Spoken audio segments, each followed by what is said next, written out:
Hello guys, welcome back to my YouTube channel. If you're new to this channel, my name is Abdulwahab Animoku and I'm a college math instructor. And in today's video, we're going to look at another problem on how to find the local maximum and minimum values as well as saddle points of a function of two variables. Okay, so if you haven't watched the first video, you can watch it right now. Just go back to that video first. Once you watch that video, it becomes clearer on how we approach such problems. And notwithstanding, you can still watch this video and then go back to that one. But I advise you to watch that video first. So you can just put a pause here, go and watch that video and come back to this one. All right, so let's get started. And of course, the link to the playlist is down in the description, so that would allow you to see all the videos in this particular series. Okay, so let's get right into it now. Like we said last time, the first thing that we need to find for such kind of problem is to find the critical. So let's start here. Is to find the critical point for this function, and we obtain the critical point by taking the first derivatives and equating them to zero, right? So we need to find the partial derivative of this function with respect to x and y and equate them to zero, and then we solve this equation simultaneously to find the values of all possible values of what x and y. Now let's see, f of x, like we said, derivative of this with respect to x will be 4x cubed. Derivative of this with respect to x, because this is just y, is constant, there's no x here, is going to be 0.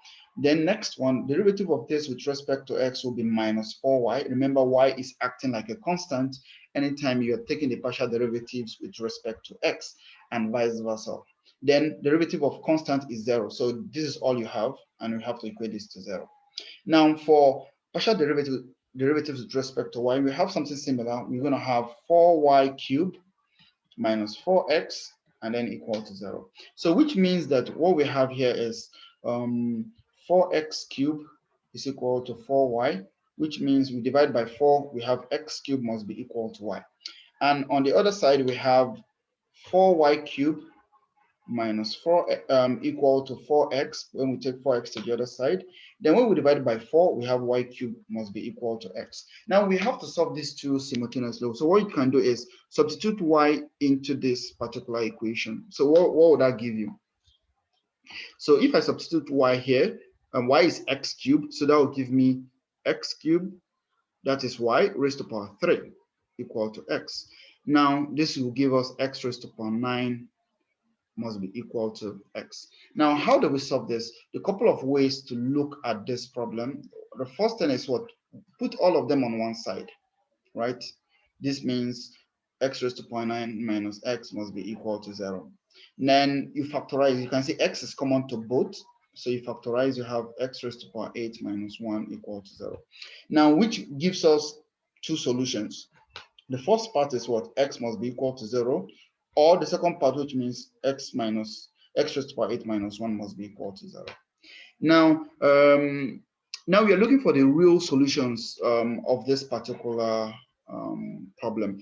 Now, you know that this is going to be, if you are familiar with solving such kind of problems, you would know that what this is a mixture of real solutions and complex solutions. So basically, it has both real and complex roots. Now we can easily find the real roots.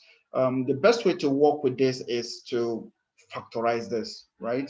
So you can see it as a difference of two squares. So one way is to look at this as, oh, this is x raised to power 4 square minus 1 square.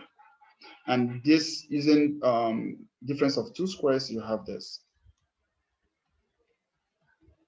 Now notice that what this is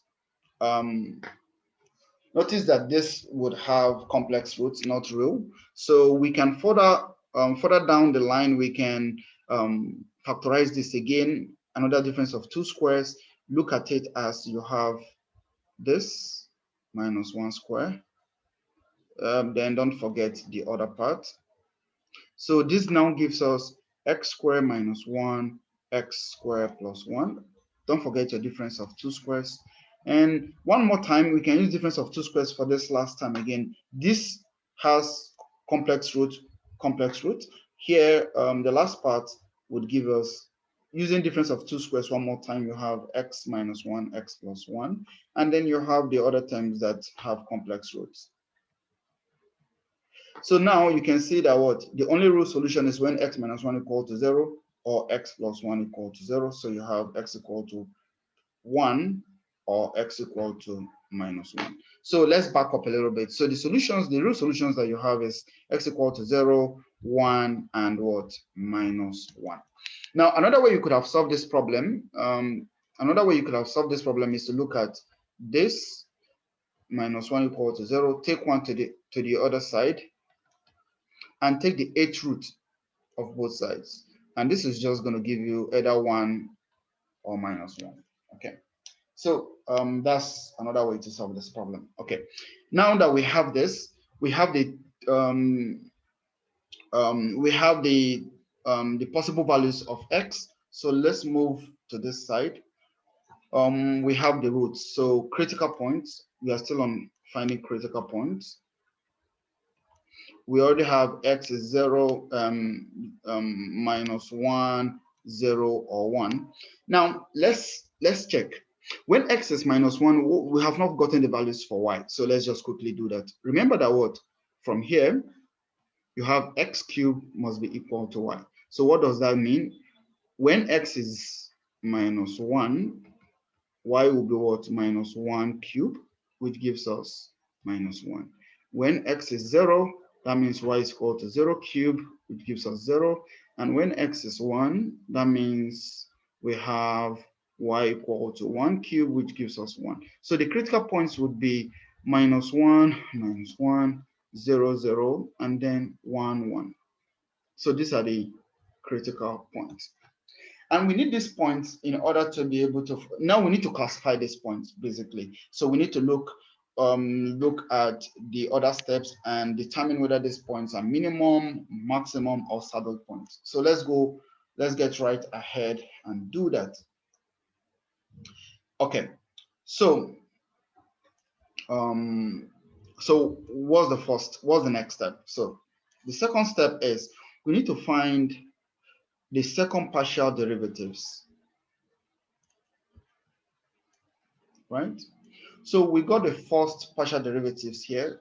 So let's just take a look at that. It gives us that what? We have 4x cubed minus 4y, f of x. So don't forget, fx is 4x cubed minus 4y, and fy is 4y cubed minus 4x. Now, for the second partial derivative, that would just basically give us the derivative of this with respect to x. That is just 12x squared. And for fyy, we have 12y squared. I mean, the derivative of this with respect to y. And fxy, that would give us derivative of this now with respect to y. That will give us minus 4. Okay, don't miss that part. Now that you have this, what's next is you need to calculate all of this partial derivatives for these critical points. So let's do that. When we have minus 1, fxx would give us 12 times minus 1 square, which is just 12. Fyy would be what? 12 times minus 1 square, which is just 12. And then fxy is constant, so it has to be the same. Now, when we have 0, 0, fxx would give us 12 times 0 square, that is just 0. Fyy will also be 0, and fxy stays at minus 4. And finally, when we have 1, 1, fxx is going to give us x is 1 now, so it's 12 times 1 square, which is 12. Fyy will also be 12, and fxy remains at minus 4. Okay, good. So what do we do next from here? The third step, right? And what's the third step? We need to find d of xy for each of these critical points. So the third step is to find d of what? Xy. Okay. Now, what is d of xy? So let's make the ink a little bit larger. Okay. Now, what is d of xy? And this formula, we spoke about this formula before, is this minus square. So let's do this for each of the critical values. So when we have minus 1, 1, d of minus 1 would give us 12 times 12, which is 12 square, minus minus 4 square, which is 12 square minus 16. Now you can be sure this is a positive number. This is greater than 0. Okay, you can check that. And notice that what as well, f of xx is negative, so it's less than 0. Now when we have these two combinations, what does that mean? This is going to be what? A maximum point. Good. So at minus 1 minus 1, we have a maximum set of point, a maximum point basically for this function, right? So the function f of xy attains its maximum at this point, minus 1 minus 1. Now let's move on to the next one, d of 0, 0. That gives us, we can see 0 square minus 4 square, which is just minus 16. It's negative. Because it's negative, we say this is what? A saddle point. Now watch the previous video to see how we classify this point. We explain what d of xy is and how to use it to determine a maximum minimum point. Please go into that video. The link is in the description for the playlist, so you can quickly check that video out. Okay. Now finally, we have 1, 1. So d of 1, 1 is just basically 12 square again, minus 4 square, which is again a positive number, right? Which again is a positive number. And then f of okay, I think there's a bit of a problem here. Let me quickly correct this. Okay. There's a problem here. So we have for minus 1 minus 1, f of xx, I think we got it as what? 12, right? So this is a positive number. So yes, this will be a minimum, right? Not a maximum. So at minus 1 minus 1, we have a minimum. Okay. So so similarly, at d of 1, 1 is greater than 0, it's a positive number. I mean, it's similar to at minus 1 minus 1. And then f of xx is also equal to 12, it's a positive number. So this means we also have minimum at this point as well. So we can literally say that what for the 3 points, at these 2 points, we have a minimum, and at 0, 0, we have a saddle point. So this function has no maximum, right? Okay, so this is how to think about or how to solve such problem. And if you have any question, you can leave it in the comment section and I'll attend to it. Don't forget to like and subscribe to this channel so that you can help its growth, to allow other students like you to be able to benefit from this knowledge. And then make sure you have any question, you have any problem that you need solution to, just send it to my email or comment it below, and then I'll take a look at it for you. Now, have a nice day, guys, and then see you guys in the next video.